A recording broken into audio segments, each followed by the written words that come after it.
The phone slipped from my hand, clattering onto the hardwood floor with a sound like a gunshot in the silent apartment. My chest tightened as her words echoed in my skull. We'll always be friends, though. Friends. The word tasted like ash, bitter and crumbling.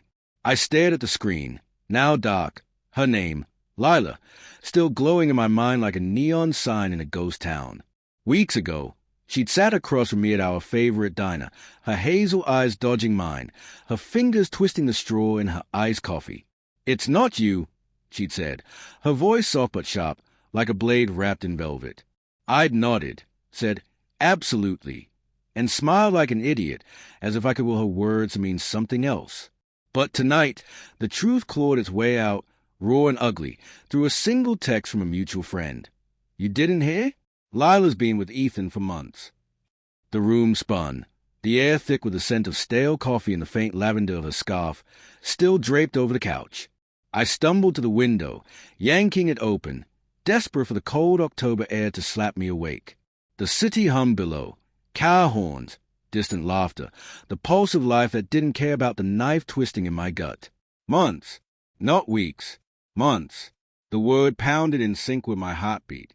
Every late-night call she dodged, every vague excuse about needing space, every time she laughed too brightly at Ethan's stupid jokes at group hangouts, it all clicked into place like a puzzle I'd been too blind to solve. I sank onto the couch, her scarf brushing my knuckles, soft as a memory I wanted to burn. My mind replayed the last 6 months like a grainy film reel. The way she'd linger by Ethan at parties, her hand grazing his arm. The way she'd started wearing that new perfume. Sharp, citrusy, not the warm vanilla I loved. I'd chalked it up to stress, to her new job, to anything but betrayal. Denial had been my shield, but now it shattered, leaving me exposed to the truth. She'd been unraveling us while I clung to the threads. My phone buzzed, a new message from her. "Can we talk?" I laughed, a hollow, jagged sound that didn't feel like mine. Talk. What was there to say? I typed and deleted a dozen replies, angry, pleading, cold, before tossing the phone across the room. It hit the wall with a dull thud, and I buried my face in my hands, the weight of her lie pressing down like a physical thing. I loved her. God, I still loved her, and that was the worst part, the way my heart refused to let go, even as it bled. The next morning, I met her at the park, the same one where we'd spent lazy Sundays feeding ducks and dreaming about a future that now felt like a cruel joke.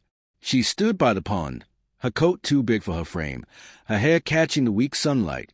She looked small, fragile, not like the woman who'd gutted me. "I didn't mean for it to happen," she said, her voice trembling, eyes wet with tears I didn't trust. "Ethan was just there when things got hard." Hard!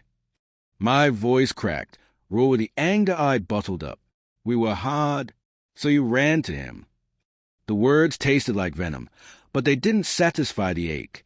She flinched, wrapping her arms around herself, and for a moment I saw the Lila I'd fallen for, vulnerable, human, flawed.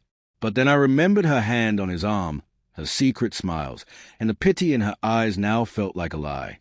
"I didn't want to hurt you," she whispered. I thought I could keep us both." The confession hit like a punch, stealing my breath. Both. She'd wanted both. The selfishness of it burned, but worse was the realization that I'd almost let her. I'd ignored the signs, rationalized a distance, because losing her was scarier than facing the truth. Now, standing in the park with the wind biting my skin, I saw her clearly, not as a woman I loved, but as someone who'd chosen herself over us. I turned to leave, my boots crunching on the gravel, but her voice stopped me. "Can we still be friends?" she asked, desperate, hopeful. I looked back, her face blurred through the tears I hadn't realized were falling. "Absolutely," I said, the word a blade I wielded this time. But as I walked away, the ground shifted beneath me, and I knew the truth. I wasn't walking away from her. I was walking away from the version of myself who believed her lies. And in the cold, quiet aftermath, I heard Ethan's name in her voice, a whisper that would haunt me for years.